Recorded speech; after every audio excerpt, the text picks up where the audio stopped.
जय हिंद। मैं ब्रिगेडियर हेमंत महाजन Facebook live में आपका स्वागत करता हूं। आज जिस विषय के ऊपर हम बोलेंगे वो विषय है कि बांग्लादेश के अंदर जो अत्याचार हो रहे हैं हिंदू और इतर अल्पसंख्यकों के ऊपर, वहां पे अभी की परिस्थिति क्या है। इस विषय में हम कुछ महत्व के मुद्दे कवर करेंगे।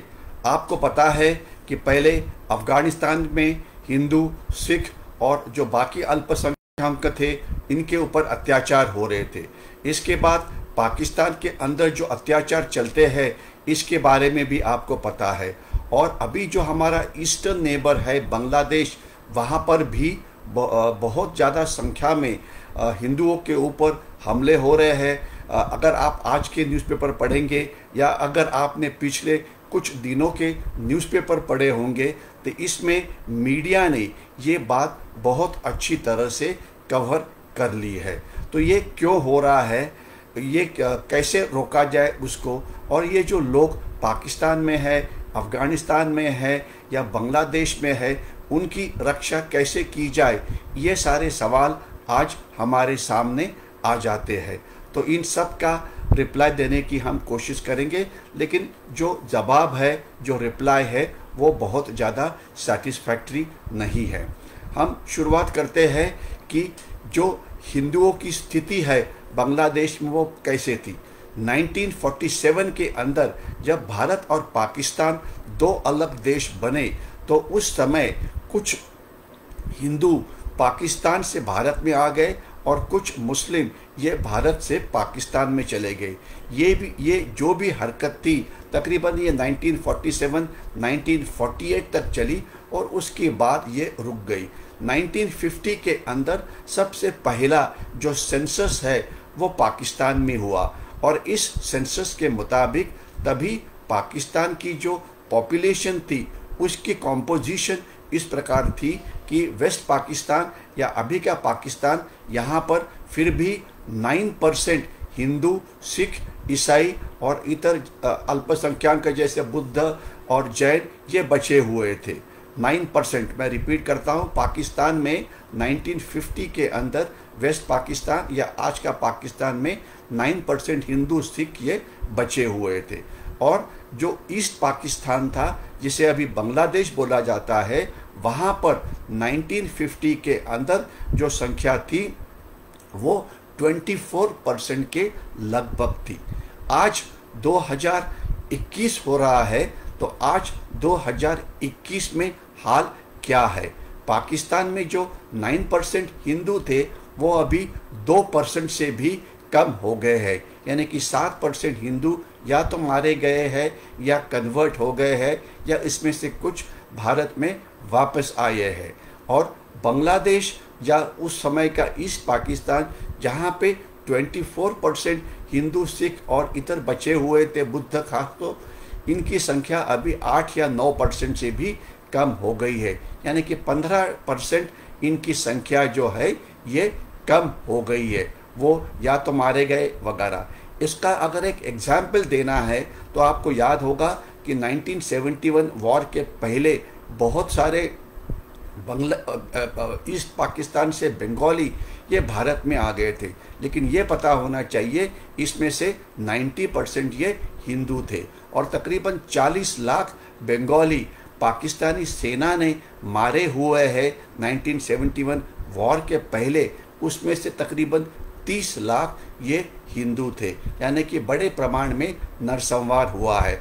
और अभी का जो स्टेट है, आपने मीडिया में ये पढ़ा होगा, हर एक न्यूज़पेपर ने, बहुत सारे टीवी चैनल्स ने इसे अच्छी तरह से कवर किया है।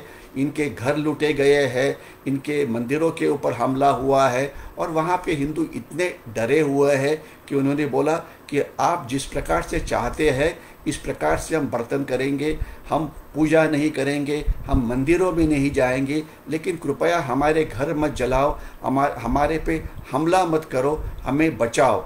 और उन्होंने बांग्लादेश के गवर्नमेंट को रिक्वेस्ट की है कि जल्दी सेना भेजो वगैरह।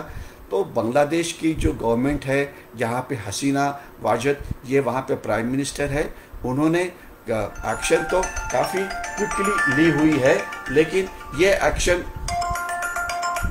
मैं बाद में बात करूँगा।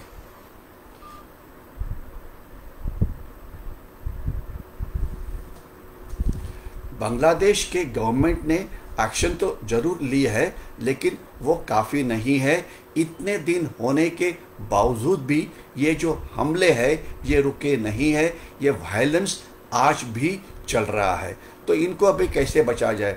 भारत सरकार ने उनको कोशिश की है, लेकिन उनको बात करने की कोशिश की है, तो वो हाँ तो बोल रहे हैं, लेकिन ज़मीन के ऊपर जो बचाने का काम है इसमें तेज़ी नहीं है। ये माना जाता है कि ये हमले वहाँ की जो उग्रवादी संस्थाएं हैं, खास तो जमात इस्लामी वगैरह, इन्होंने की हुई है और उन्हें मदद मिल रही है।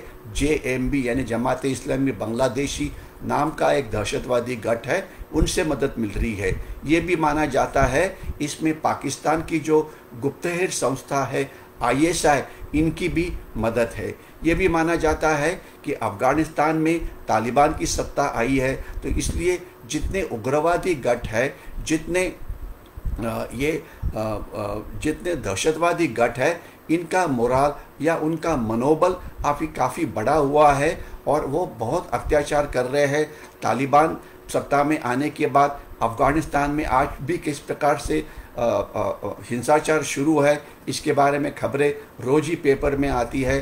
आपको पता है कि वहाँ से 400-500 हिंदू और सिख ये भारत में वापस आ गए थे, लेकिन अभी भी माना जाता है 3-4 हज़ार तक हिंदू और सिख अफ़गानिस्तान में अटके हुए हैं। वो वापस कब आएंगे नहीं किसी को पता। तो ये जो सिटीजनशिप अमेंडमेंट एक्ट नाम का चीज़ हमने शुरू किया था 1-2 साल पहले, उसका कारण यही था कि ये लोग हिंदू है, सिख है, ईसाई, जैन, बुद्ध वगैरह जो है, इनके ऊपर अगर ये बांग्लादेश, पाकिस्तान और अफ़गानिस्तान में अत्याचार होते हैं, अगर वो भारत में आ जाते हैं, तो उनको यहाँ की सिटीजनशिप दी जाए। और कुछ पॉलिटिकल पार्टीज़ ने इसे अपोज किया था। तो वो कितने गलत है ये बार बार आपके सामने आ रहा है।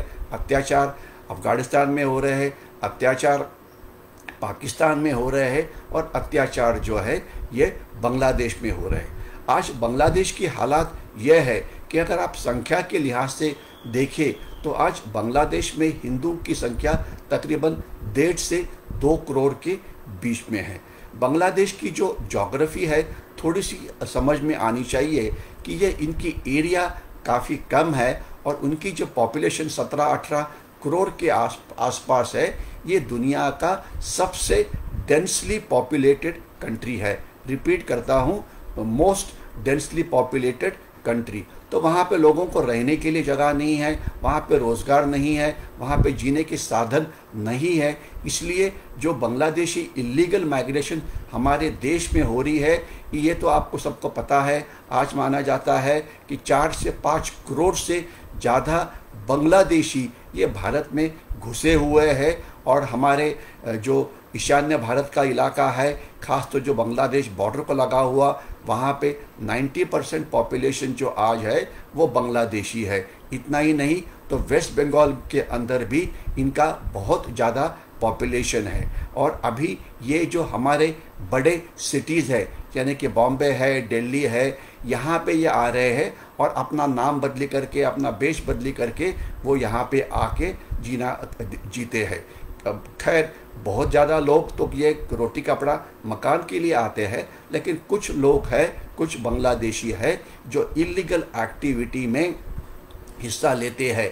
फेक इंडियन करेंसी नोट्स लाना, ड्रग्स यानी कि अफू गांजा चरस लाना, कभी कभी कुछ दहशतवादियों के कृत्य करने में उनको मदद करना वगैरह, ये काम चलता रहता है। तो ये इलीगल माइग्रेशन जो है ये भी रुकना चाहिए। तो अभी ये जो हिंदू वहाँ पे बचे हैं उनकी रक्षा कैसे की जाए, बांग्लादेश के ऊपर प्रेशर डालना चाहिए। जो दुनिया की मीडिया है, खास तो यूरोप और अमेरिका की, ये इसके ऊपर बिल्कुल बातचीत करने के लिए तैयार नहीं है। ये चुपचाप बैठे हुए हैं। United Nations human right commission, जो यूनाइटेड नेशंस की बॉडी है, जिनका काम है इस प्रकार की घटना के ऊपर नज़र रखना, वो बातचीत करने के लिए तैयार नहीं है।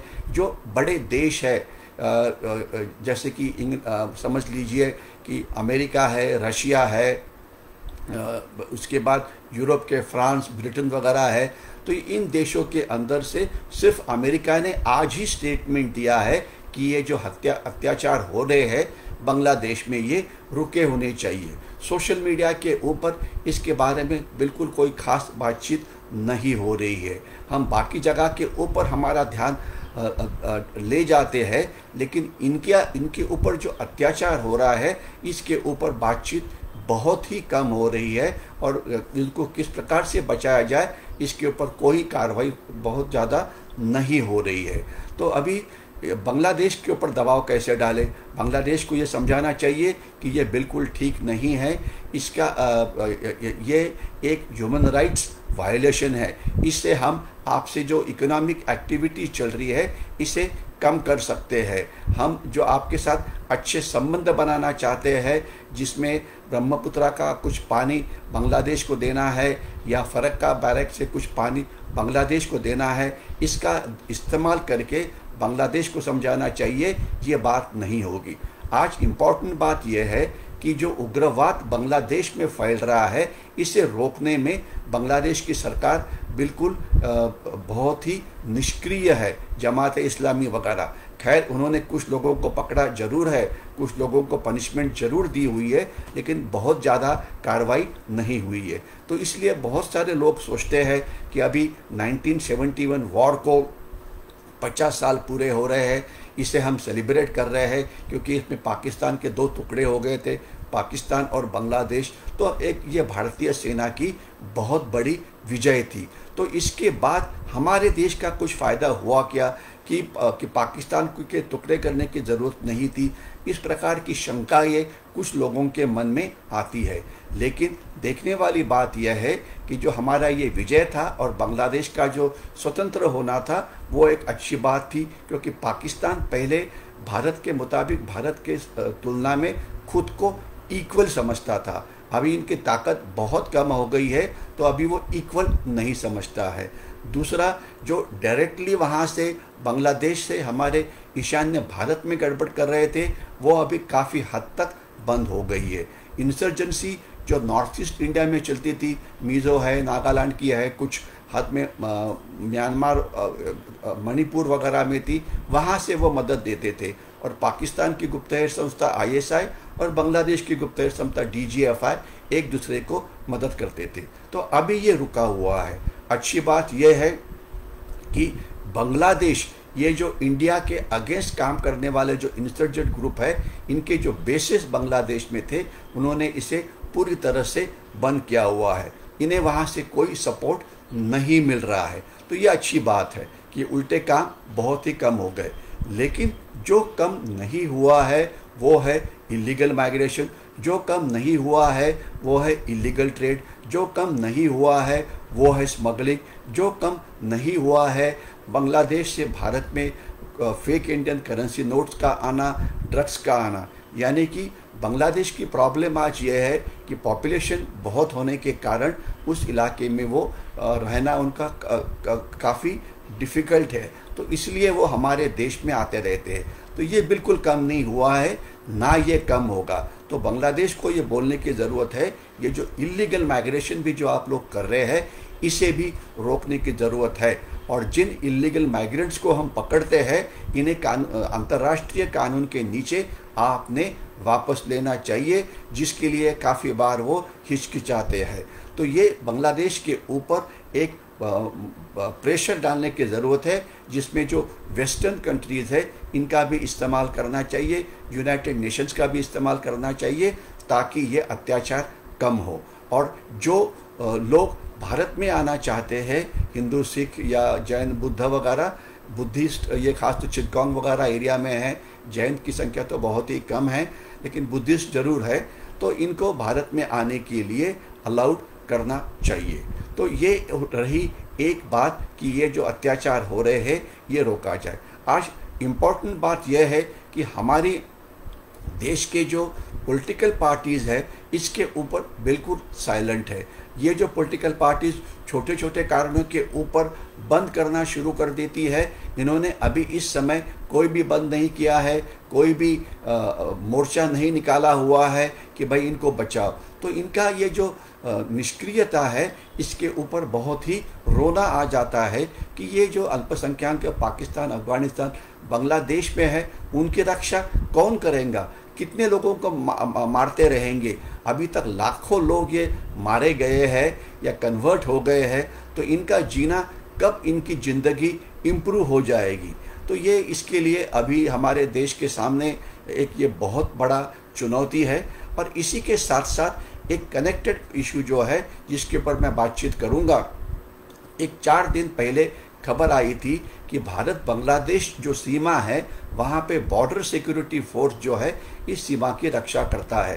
तकरीबन 70-80 बटालियंस है बॉर्डर सिक्योरिटी फोर्स की, जो भारत बांग्लादेश बॉर्डर तकरीबन 4000 किलोमीटर से थोड़ा ज़्यादा है, वहाँ पे रक्षा के लिए है। ये रक्षा किस प्रकार से होती है? तो हर एक बटालियन के 10 से 12 बॉर्डर आउटपोस्ट होते हैं, जिसे हम पोस्ट बोल सकते हैं, पिकेट बोल सकते हैं, और इसके बीच में 4-5 किलोमीटर का अंतर होता है। हर एक बॉर्डर पोस्ट के अंदर एक वॉच टावर होता है। हमने बॉर्डर के ऊपर फेंस लगाया हुआ है। इसके बावजूद इन्फिल्ट्रेशन जो हो रहा है वो हो रहा है। अगर आप पिछले साल के फिगर्स देखें जो लोकसभा के अंदर आए हुए हैं, उसमें ये बोला गया है कि पिछले साल 4,500 अटेम्प्ट हुए इलीगली हमारे देश में आने का। कुछ लोग पकड़े गए हैं और लेकिन आज ये माना जाता है कि देश के अंदर जो पकड़े जाते हैं उससे कई गुना ज़्यादा लोग ये हमारे देश में आने में इन्हें कामयाबी मिली है। तो आज ये जो बॉर्डर सिक्योरिटी फोर्स है उसे स्ट्रेंथन करने की ज़रूरत है। इसीलिए सरकार ने एक नियम जाहिर किया कि इंटरनेशनल बॉर्डर से 50 किलोमीटर तक बॉर्डर सिक्योरिटी फोर्स को जो कानून के मुताबिक अधिकार दिए हैं कि वो स्मगलर्स है, तस्करी करने वाले हैं, इलीगल माइग्रेंट्स है, इनको पकड़ सकते हैं। ये एक बहुत ही अच्छा कदम है। लेकिन उसके बाद तुरंत बाद ये जो वेस्ट बंगाल और पंजाब में उल्टी बात शुरू हो गई कि ये जो हमारी डेमोक्रेसी का जो कॉन्सेप्ट है जिसमें स्टेट और सेंट्रल की पावर्स एक जैसे है, इसके खिलाफ है। इनको ये समझ में नहीं आता है आज कितना ज़्यादा ड्रग्स पंजाब में आ रहा है। पंजाब की पुलिस क्या इसे रोक पा रहे हैं? बिल्कुल नहीं। पंजाब के 50% युवक ये ड्रग्स के ये गए हुए ड्रग्स लेते हैं। इस प्रकार की फिगर्स सामने आती है। अगर आप नारकोटिक्स कंट्रोल ब्यूरो की फिगर देखेंगे तो वहाँ पे फिगर्स अवेलेबल है कि उनके मुताबिक 14 या 15 लाख युवक नशा के आहारी गए हैं जो कम्प्लीटली ड्रग एडिक्ट है। और जब तक सवाल है वेस्ट बंगाल का, वहाँ पे इलेक्शन के बाद किस प्रकार से हिंसाचार हुआ था, हिंदुओं को किस प्रकार से मारा गया, ये आपको पता है। तो वहाँ पर भी स्मगलिंग होती है, तस्करी होती है। ये जो एनिमल्स है यानी कि गाय है, भैंस है, बैल है, इनकी स्मगलिंग होती है। तो ये रोकने के लिए ये पावर्स देना बहुत ही ज़रूरी है, जो देने की कोशिश सरकार ने की थी, जो देना एक बहुत ही अच्छा कदम है। तो मुझे भरोसा है कि इसे ये जो 2 स्टेट्स खास तो जो अपोज कर रहे हैं, एक है पंजाब और दूसरा है वेस्ट बंगाल, ये अपोज नहीं करेंगे, जिससे बीएसएफ की जो एफिशिएंसी है ये बढ़ जाएगी और इलीगल माइग्रेशन को रोकने में हमें कामयाबी मिलेगी।